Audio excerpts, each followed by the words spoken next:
Pastor Gessé, vamos ouvir a palavra de Deus, amém? Amém. Aleluia, glória ao Senhor, glória a Deus. Eu acho que pela primeira vez eu vou conversar com os irmãos a respeito de um tema que me é comum. O Espírito Santo iluminou esse ministério a colocar a temática de edificação para gerenciar todo o ano de 2022. A minha mais tenra infância foi acompanhando meu pai em meio a edificações onde ele trabalhava. Na minha fase adulta, eu cursei engenharia civil na Federal do Estado do Amazonas, edificações. Também cursei na Universidade Luterana, a UBRA, arquitetura e urbanismo, edificações. Então, tanto na prática quanto na vida acadêmica, eu aprendi e entendi que a finalidade das edificações é para a habitação. A finalidade principal das edificações é para a habitação.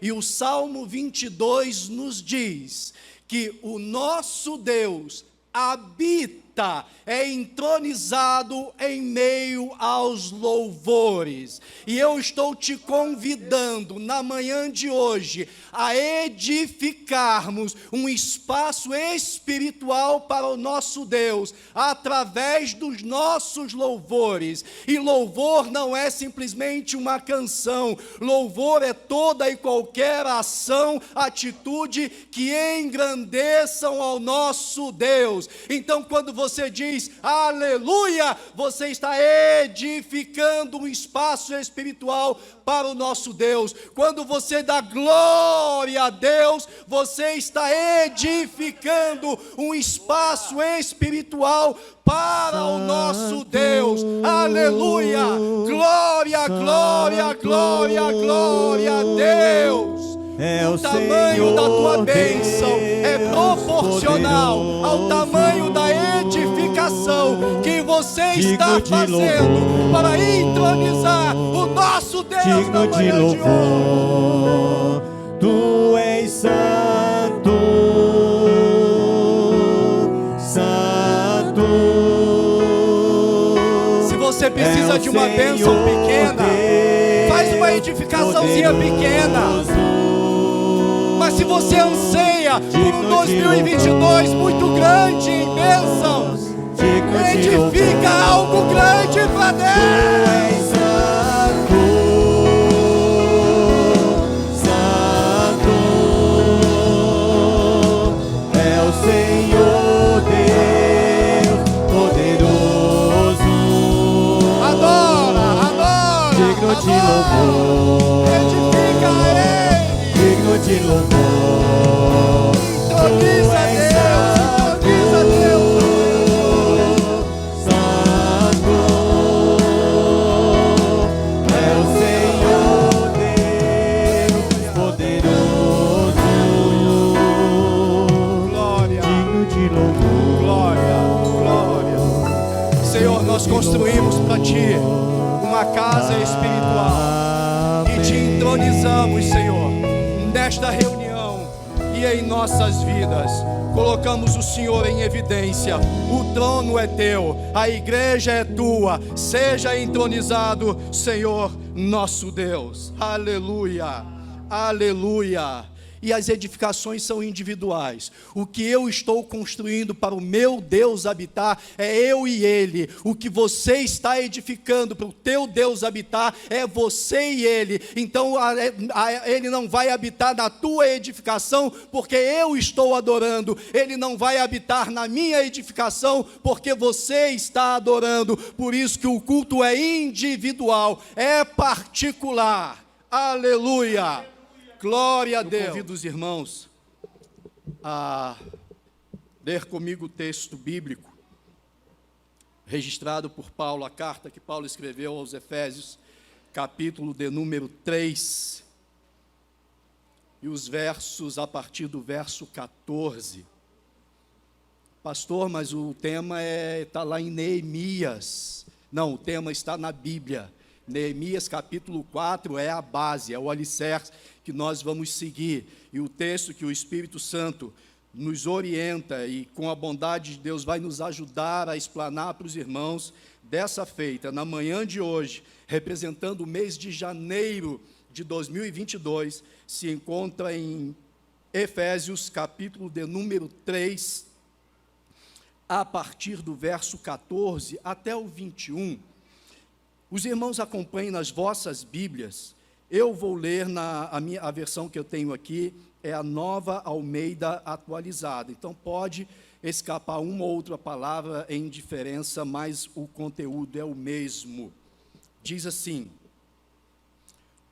por esta razão, eu me ponho de joelhos diante do Pai, de quem toda a família, nos céus e na terra, recebe o nome. Peço a Deus que, segundo a riqueza da sua glória, conceda a vocês, Adebras, que sejam fortalecidos com poder, mediante o seu Espírito, no íntimo de cada um.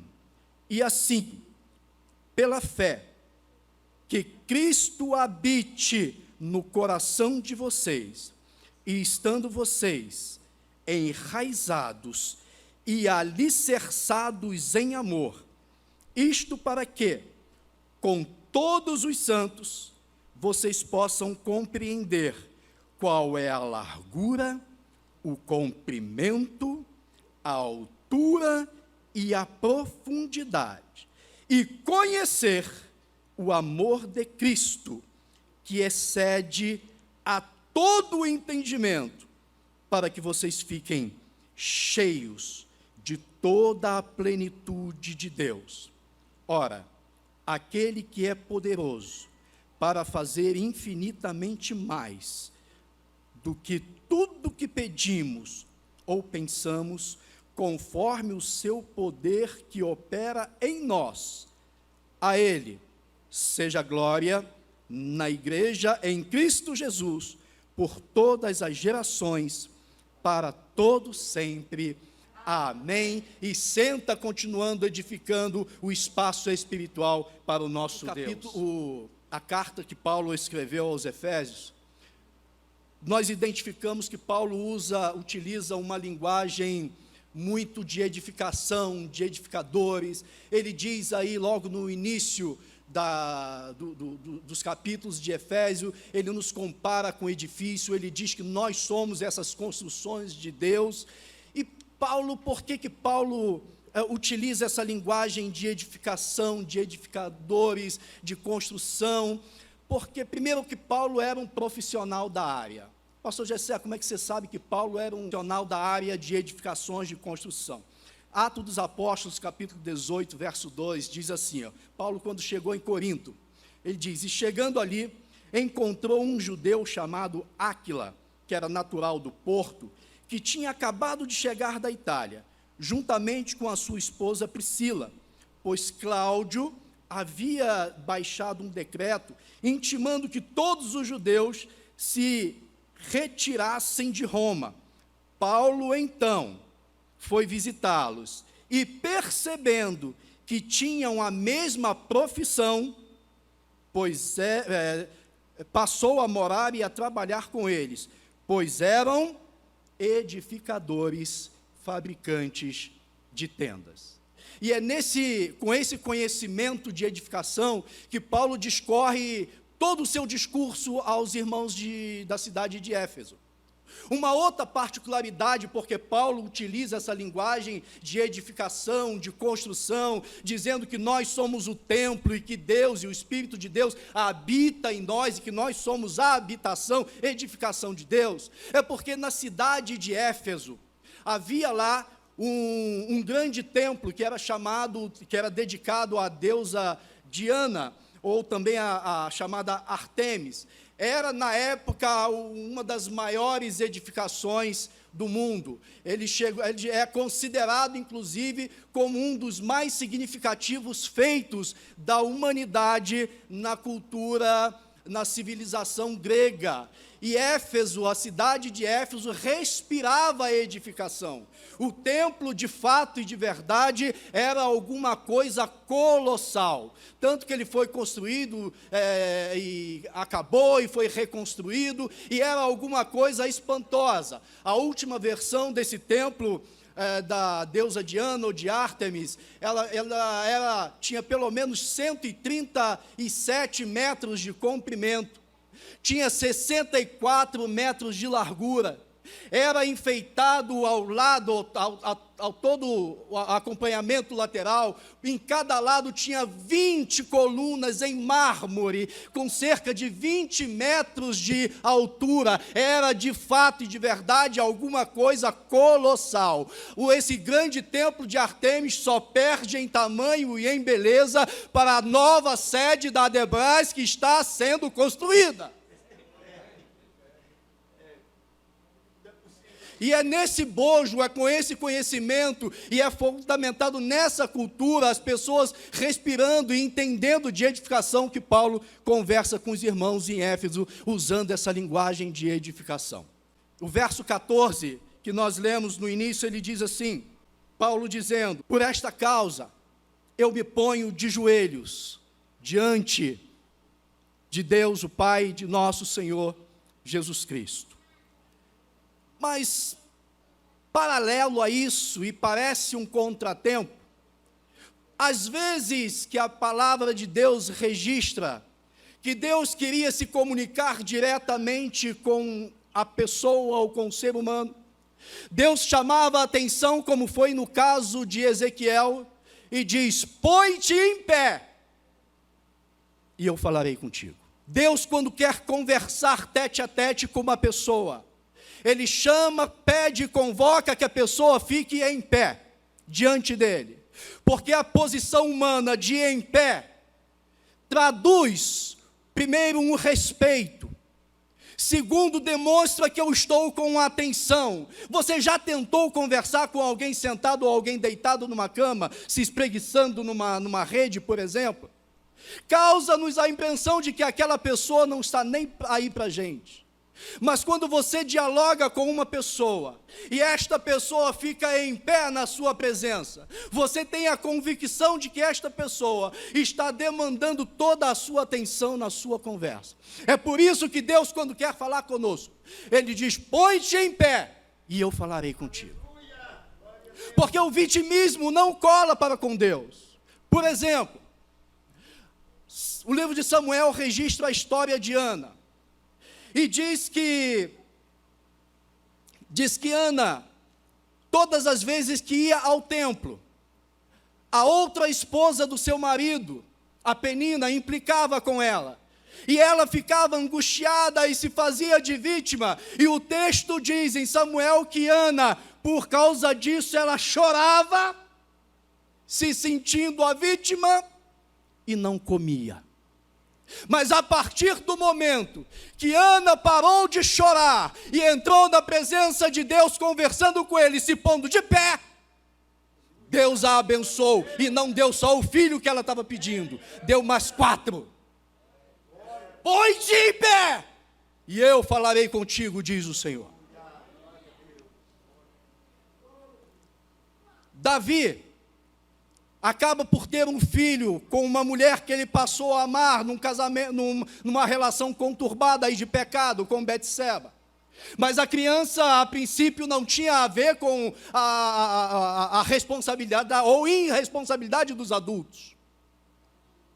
E Davi passou, obviamente, como humano, como pai, a amar aquela criança. Mas por uma ação e castigo divino, Deus coloca uma doença e leva, e faz com que aquela criança faleça.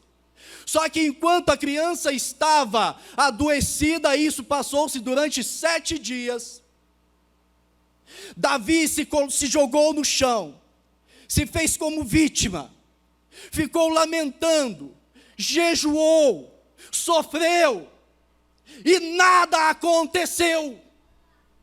Aí quando a criança morreu, Davi teve a iluminação e disse: eu estou jogado, prostrado no chão, e Deus não tem parceria com vitimismo. Então Davi se levantou, se colocou de pé diante de Deus, e a partir desse momento, Deus falou com ele, quando ele se colocou de pé, e mandou que o profeta Natã conversasse, e dissesse para Davi: os teus pecados estão perdoados.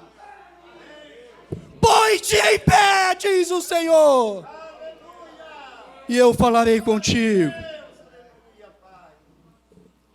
Mas Paulo diz o contrário. Paulo diz: por essa causa eu me ponho de joelhos diante de Deus.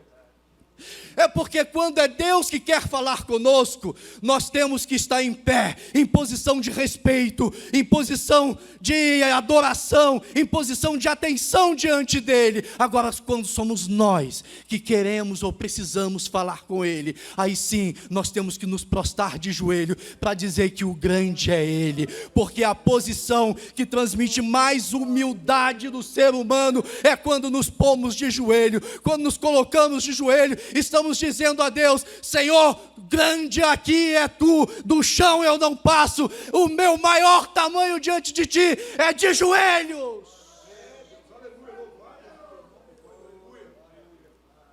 Por isso que Paulo diz: por essa causa, e é uma causa nobre, eu me ponho de joelhos diante do Senhor, porque grande é o Senhor.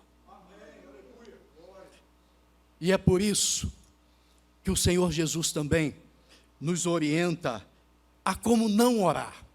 Mateus capítulo 6, o verso 5, Jesus ensinando-nos a orar, a não orar, ele diz assim: olha, quando orardes, não sejam como os hipócritas, que gostam de orar de pés, no meio da sinagoga, ou então no canto das praças, para serem vistos pelos homens. O verso 16, ele diz: mediante o seu Espírito, Espírito com letra maiúscula, significa o Espírito Santo, o Espírito de Deus. Ele diz: mediante o seu Espírito no homem interior. Paulo aqui consegue fazer uma diferenciação, e principalmente naquela época em que o gnosticismo, o conhecimento humano estava tentando se expandir muito e combatia de frente com a espiritualidade. Paulo vai lá e diz: olha, na verdade nós seres humanos temos duas composições, essa parte externa que é o nosso corpo, que a Bíblia diz que esse corpo é pó, e a Bíblia diz que do pó veio e ao pó tornará, mas que nós, dentro dessa carcaça, algumas delas bonitas como a minha, outras nem tanto quanto a do pastor Eliezer, mas dentro dessa carcaça nós temos uma pessoa que nós realmente somos, e Paulo diz que então essa pessoa é a pessoa interior. E para a psicologia, esta pessoa interior é exatamente o caráter da pessoa. E o que é o caráter? Segundo a psicologia, o caráter é um conjunto de características, de traços relativos à maneira de agir ou de reagir de um indivíduo. É um feitio moral, é a firmeza, a coerência de atitudes. Finaliza dizendo: o caráter é o que define a personalidade e a índole de uma pessoa. É disso que Paulo está tratando. Olha, o que o Espírito Santo quer tratar com vocês no homem interior é o caráter de vocês. E eu fiquei muito feliz quando a irmã Hélida, compartilhando dessa formatação da campanha do Projetando 2022, sobre o tema que era um tema muito difícil de ser trabalhado. Ela foi, junto com o pastor Nivaldo, iluminados pelo Espírito Santo, e entendeu que a construção, a edificação que nós precisamos e devemos fazer, com a ajuda e iluminação do Espírito Santo, é a formatação do nosso caráter, do nosso homem interior. É por isso que o Espírito Santo iluminou ela e deu uma inspiração para que cada mês ela vai tratar de um assunto ou de um tema relativo ao caráter que o cristão ou a pessoa deve ter. E é nessa preocupação com a formação do caráter ou do homem interior que o Espírito Santo, isso está registrado em Gálatas, capítulo 5, dos versos 18 ao 23, o Espírito Santo se preocupa em nos guiar para a nossa formação de caráter. Diz assim o texto, Gálatas 5, do verso 18 ao 23, entendam que aqui o Espírito Santo está falando de formação de caráter. Diz, mas se sois guiado pelo Espírito, não estais debaixo da lei, porque as obras da carne, ou seja, do homem exterior, são manifestas, as quais são, olha a lista que Paulo vai colocando: adultério, fornicação, impureza, lascívia, idolatria, feitiçaria, inimizades, porfias, emulações, iras, pelejas, dissensões, heresias, invejas, bebedices, glutonarias. Não se canse não, porque Paulo interrompe a lista aqui e diz, olha, mas tem outras coisas que são semelhantes a essa. Mas aí ele diz, olha, quando eu quero formatar o caráter de vocês, eu produzo o fruto. O fruto é o resultado da minha ação em vocês. Então, é o resultado da minha ação, Espírito Santo, na vida, na formatação do caráter de vocês é amor. O fruto, o resultado da formatação do caráter do Espírito Santo no homem é amor, gozo, paz, longanimidade, benignidade, bondade, fé, mansidão e temperança.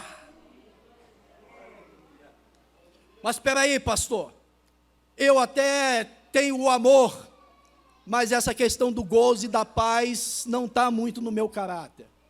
Mas espera aí, aqui nós estamos falando do fruto, não são frutos no plural. A Bíblia faz questão de registrar que é o fruto, é o resultado, é uma coisa só. Então, quando o Espírito Santo formata o meu e o teu caráter, nós passamos a ter o caráter impregnados de amor, de gozo, de paz, de longanimidade, de bondade, de fé, de mansidão e de temperança. Imaginem, vamos ver se a minha teatralização é razoável e se a mente de vocês é bem fértil na imaginação. Imaginem que isso aqui seja uma banana, e de preferência nanica, que eu gosto muito.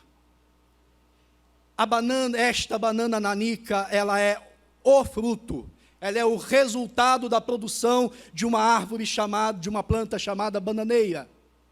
Ela é o fruto. E a banana, esta banana nanica, ela é, enquanto fruto, ela é doce, ela é macia, ela é cheirosa. Aliás, eu gosto muito do cheiro de banana. Vou pedir para confeccionarem um perfume de banana. Ela é rica em vitaminas.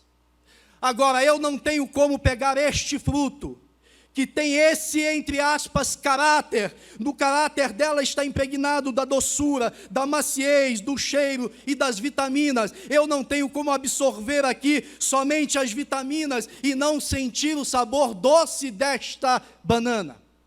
Eu não tenho como só mascar essa banana nanica, sentir o doce dela e absorver as vitaminas, mas não perceber que ela também é macia e cheirosa, porque isso é o caráter deste fruto que seria esta banana. Da mesma forma, fazendo uma analogia, assim é o caráter do crente formatado pelo Espírito Santo. Eu não tenho como ter no caráter amor, mas não ter a paz nem a longanimidade, ou seja, não ser paciente. Eu não tenho como ter a bondade e a fé e ao mesmo tempo não ter o amor, porque tudo isso faz parte de uma coisa só. O verso 17 diz assim, Paulo faz todo esse apanhado e diz, olha, isso aqui eu estou falando, é para que Cristo habite em vossos corações. Esta é a razão do bojo, para que Cristo habite em vossos corações.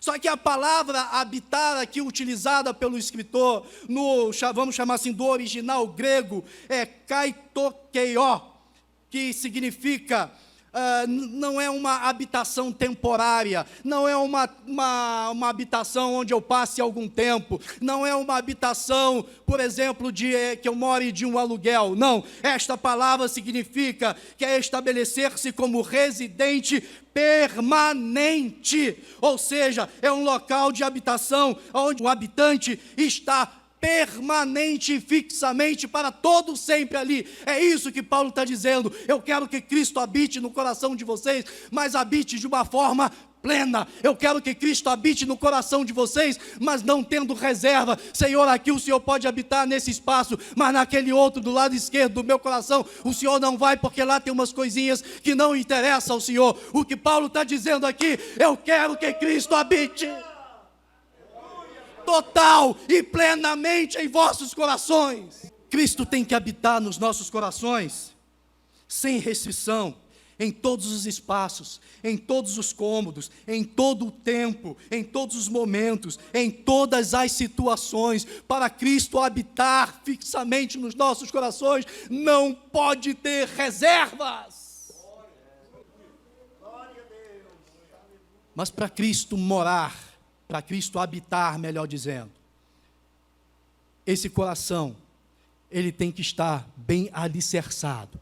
Por isso Paulo até exagera, faz uma redundância, dizendo que o coração nosso deve estar alicerçado, mas mais do que alicerçado, deve estar arraigado.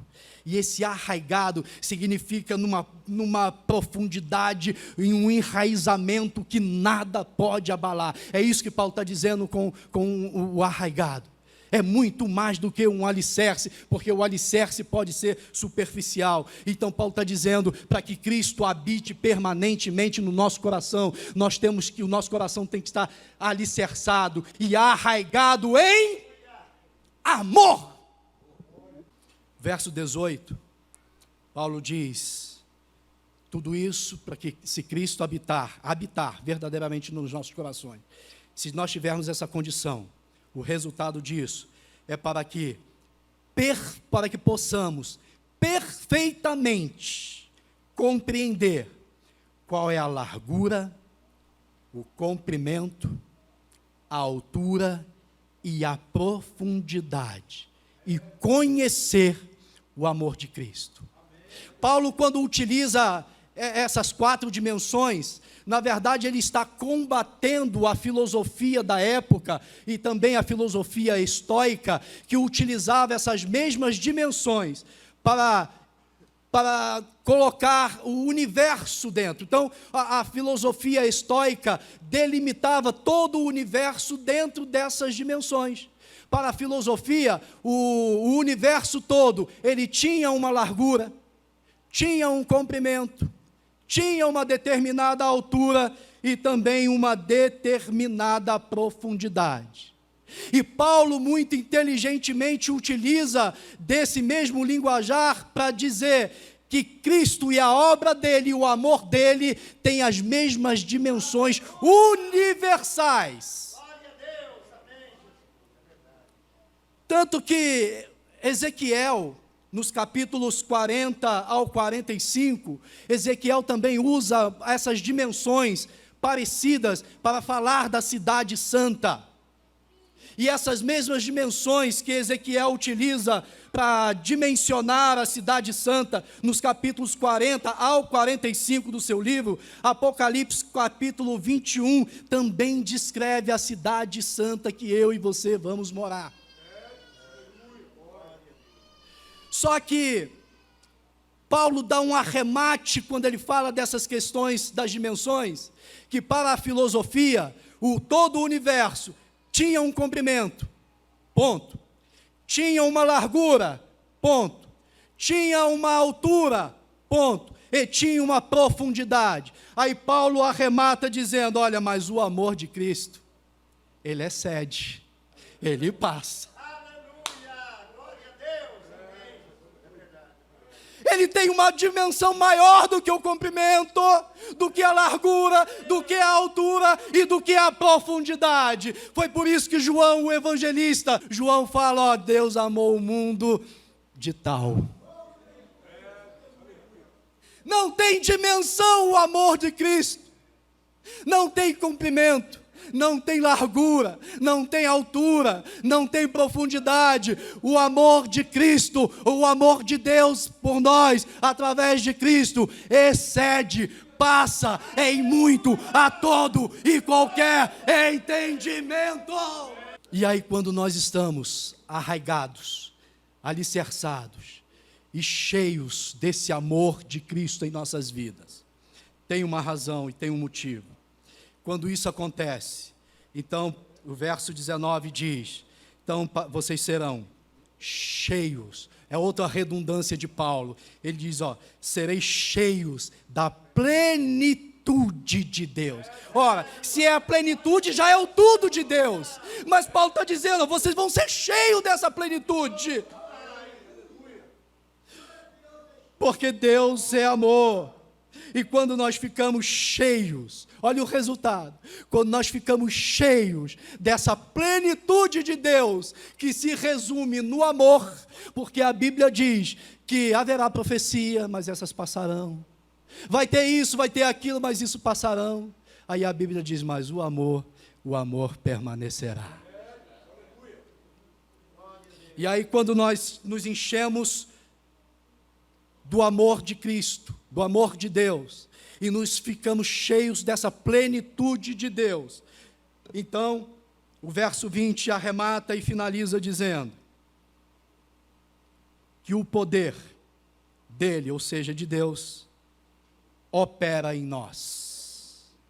E aí, quando o poder de Deus opera em nós, quando ele está operante, aí sim, Deus, que é poderoso para fazer tudo muito mais abundantemente, além daquilo que pedimos ou pensamos.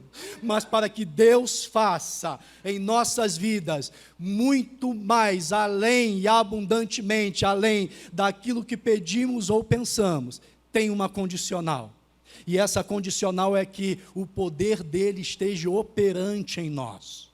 Infelizmente, aí eu retrato com muita tristeza, e me permitam, falo isso por amor à alma de alguns.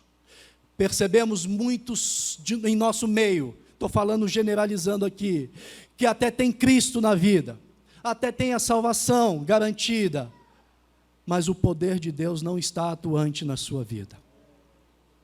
Pessoas que não falam mais em línguas. Eu fiquei tão feliz, eu vim de Aparecida de Goiânia tão cheio de alegria, irmão, porque apesar, depois de toda a conversa, de todo apanhado, de toda a lição que eu tive com o nosso irmão, pastor Sebastião Paulo, na oração final, na oração de despedida ali, e eu querendo ir embora porque eu tinha compromisso, e ele não deixando porque a conversa estava muito boa, mas aí ele resolve orar, me despedindo na graça do Senhor, e na oração, pastores, um homem de quase 90 anos de idade, calejado, mas cheio do amor de Deus, vivendo a plenitude de Deus, ele começa a orar em línguas estranhas.